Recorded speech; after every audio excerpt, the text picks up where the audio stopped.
जय श्री राम दोस्तों। ये वीडियो वैदिक एस्ट्रोलॉजी और भृगुनंदी नाड़ी का जो कंबाइंड कोर्स है उसके लिए एक एग्जाम्पल के तौर पे मैं आप सबके सामने रख रहा हूँ। ये बैच 6 जुलाई 2025 से हर संडे 3 बजे से लेके 5 बजे तक इसकी क्लास होगी। इस कोर्स की फीस 2100 रुपया पर मंथ है। इसमें सिर्फ 15 सीट्स या 15 पार्टिसिपेंट्स को ही सिलेक्ट किया जाएगा। और इसकी एक कंडीशन और है कि जो भी जातक इस कोर्स को ज्वाइन करेगा उसका जुपिटर और सैटर्न पहले हाउस, पंचम हाउस या पहले स्थान, 5वें स्थान, 9वें स्थान या 11वें स्थान में होना चाहिए। यानी अगर गुरु और शनि पर्टिकुलरली इन राशियों में है या इन भाव में है तो आप हमें दिए हुए नंबरों पर कांटेक्ट कर सकते हैं।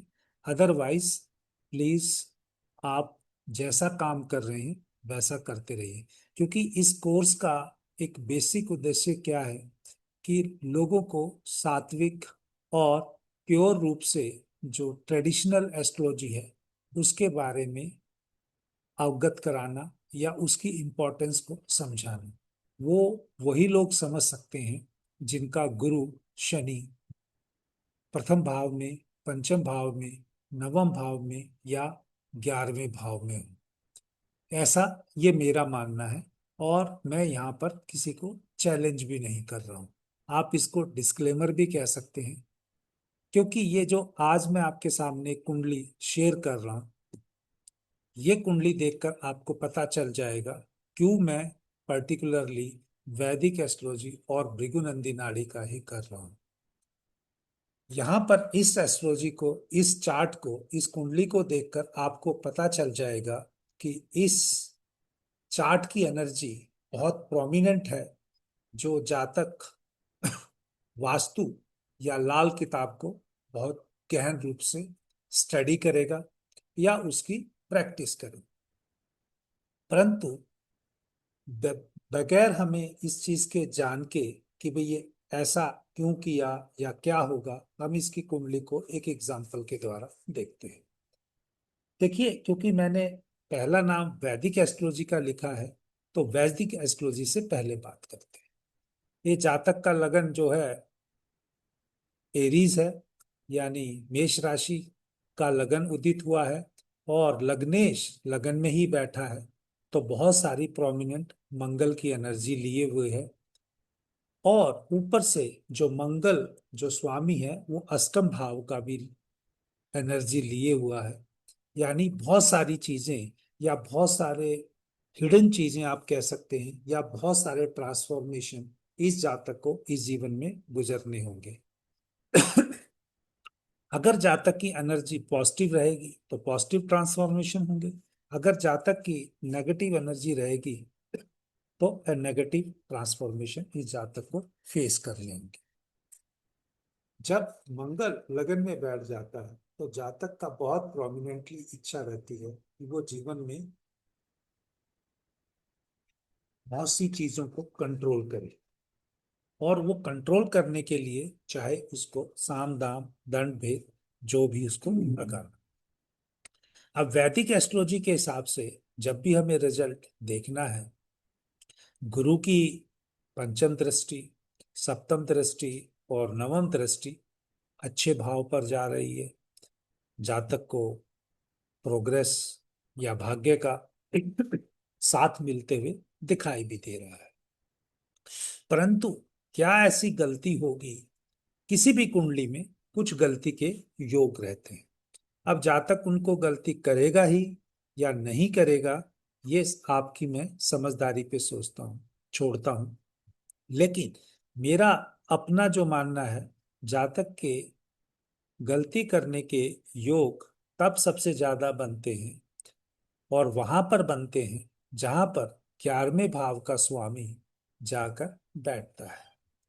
तो जातक जब किसी के भी 11वें यानी एकादश भाव का स्वामी जहां जाके बैठेगा तो वो रीजन बनता है उसकी गलतियों का या उन चीजों के लिए। तो 11वां भाव जो ओवरऑल गेन का है, सेकंड हाउस परिवार का भी है और वेल्थ का भी है। तो यहाँ पर देखेंगे तो 11वें भाव का जो स्वामी है शनि है, सेकंड हाउस में गया है। तो कहीं ना कहीं पैसे की चाहत, कहीं ना कहीं अपनी फैमिली से आगे बढ़ने की चाहत। यहाँ पर शनि जो डिसिप्लिन का कारक है, रिस्पॉन्सिबिलिटी का कारक है, अगर जातक इसके विरुद्ध जाएगा तो वहां पर अवश्य ही इसको दिक्कत होगी।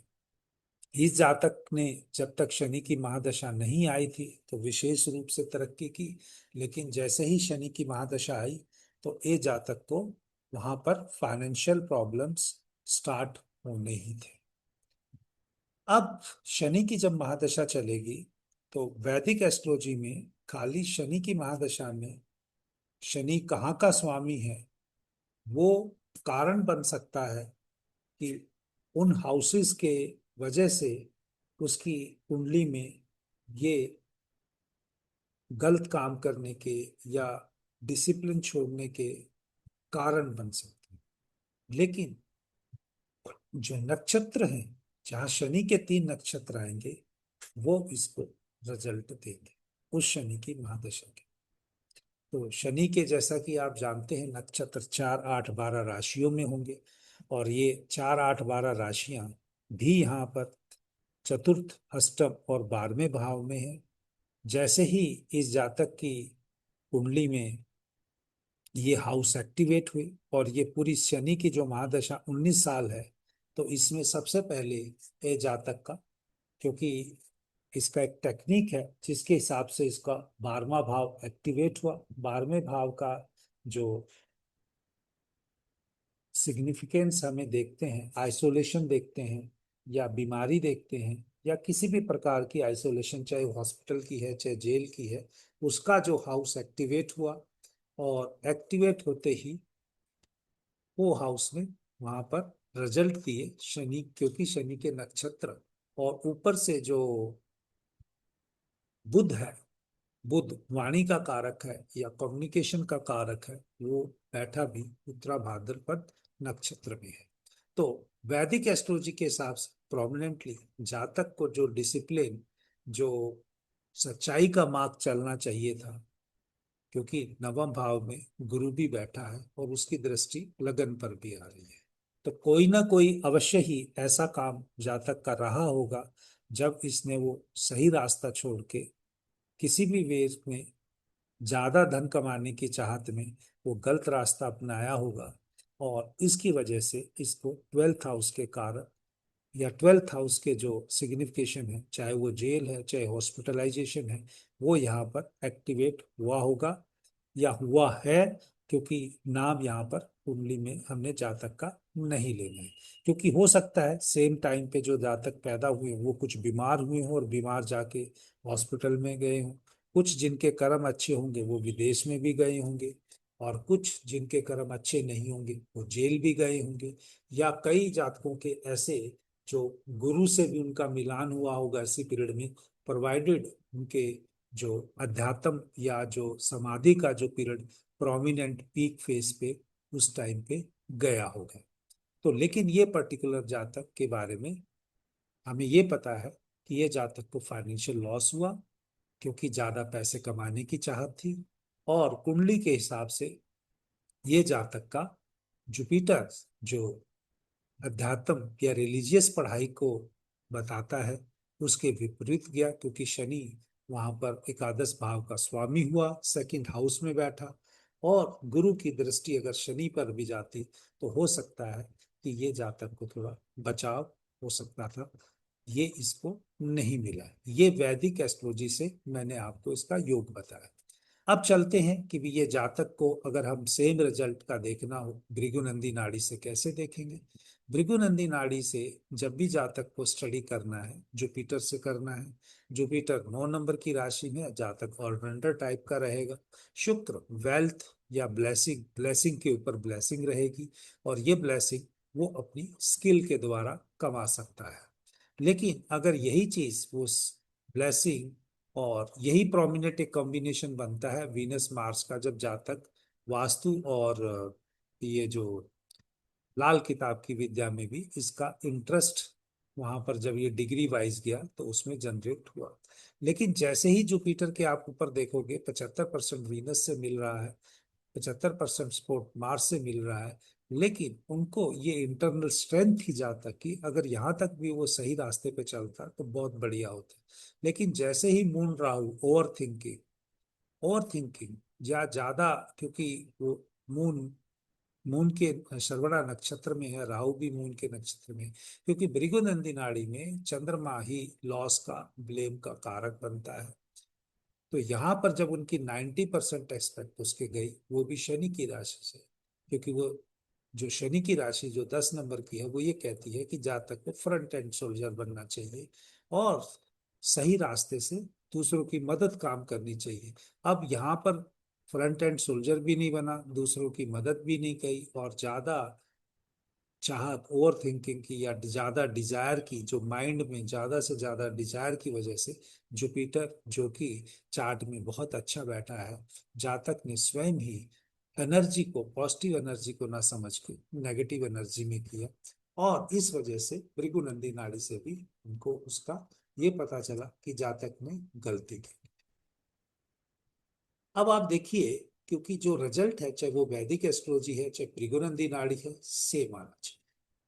तो यही चीज जो मैं सात्विक तरीके से और जो बहुत ही आगे चल के अच्छा काम करना चाहते हैं, लोगों को मिसगाइड नहीं करना चाहते, उनके लिए एक जेन्युइन फीस इसलिए रखी गई है कि वो आगे चल के जो मेरा थॉट प्रोसेस है उसको और आगे लोगों तक पहुंच सके, एक अफोर्डेबल फॉर्म में पहुंच सके। अगर किसी को इंटरेस्टेड है, 15 सीट्स ही हैं, 15 ही लोगों को ट्रेंड करना है। जो मेरा ये आइडिया है वैदिक एस्ट्रोलॉजी और भृगुनंदी नाड़ी से, इससे ज्यादा लोग नहीं रहेंगे। और ये कोर्स हो सकता है कि इतने स्टूडेंट्स के ऊपर ही स्टार्ट होगा। तो जो फर्स्ट कम फर्स्ट पे रजिस्ट्रेशन कराना चाहता है वो कराए, और जो सही तरीके से वैदिक एस्ट्रोलॉजी को आगे बढ़ाना चाहते हैं और साथ में भृगुनंदी नाड़ी से उसका रिजल्ट को मैच करना चाहते हैं, वो इस कोर्स के लिए वेलकम है। जय श्री राम।